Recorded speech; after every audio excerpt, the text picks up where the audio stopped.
अब एक प्रश्न आ गया, प्रश्न के तो उत्तर में तो बहुत समय लग जाएगा, लेकिन हम बताते जरूर चलेंगे, हर प्रश्न का उत्तर देंगे।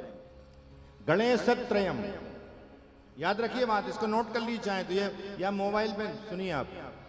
गणेशत्रयम क्या? 3 गणेश जी की पूजन घर में नहीं करना चाहिए। कितने?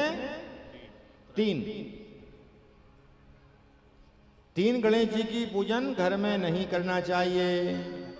या तो 4 कर लें या 2 कर लें। समझ गए बात आप?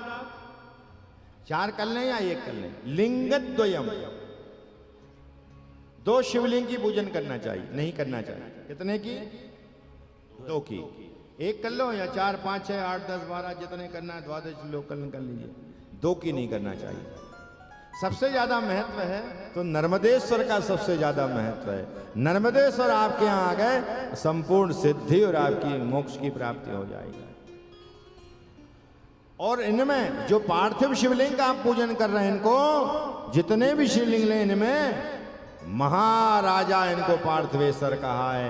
ये पूजन आप महाराजा की कर रहे हैं।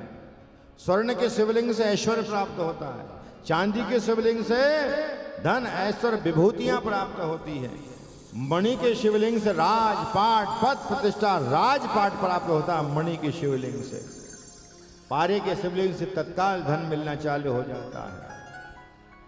लोहे के शिवलिंग से शत्रुओं का नाश होता है, ऐसा वर्णन किया जाता है। और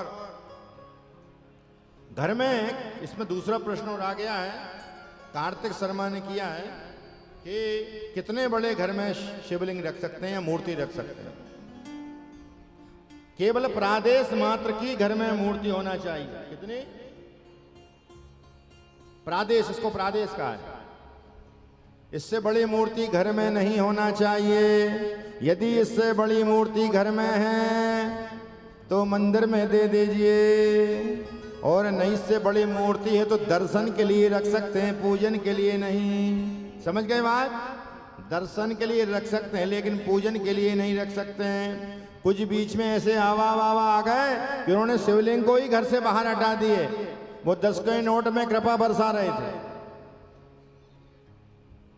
और समोसा में उनकी जो है कृपा बरस रही थी। इसलिए शिवलिंग जिसके घर में है उसी का कल्याण हो सकता है। 5 देव हमारे घर में होना चाहिए। कौन कौन से?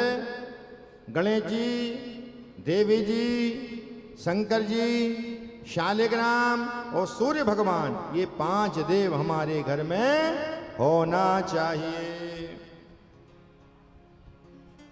अब जया उपाध्याय द्वारा प्रश्न है, मासिक शिवरात्रि शिव चतुर्थ बिलपत्र के नीचे शिवलिंग बनाने का क्या महत्व है?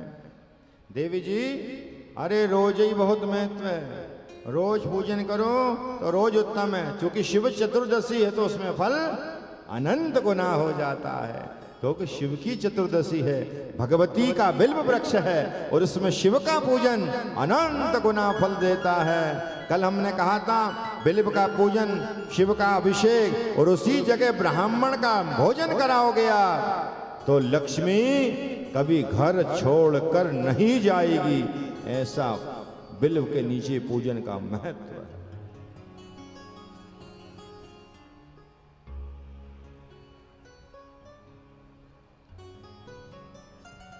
अब ये हमारे पास प्रश्न थे, उनका हमने उत्तर दिया। और शंखद्वयम, 2 शंख नहीं होना चाहिए। 3 कर लें, 4 कर लें।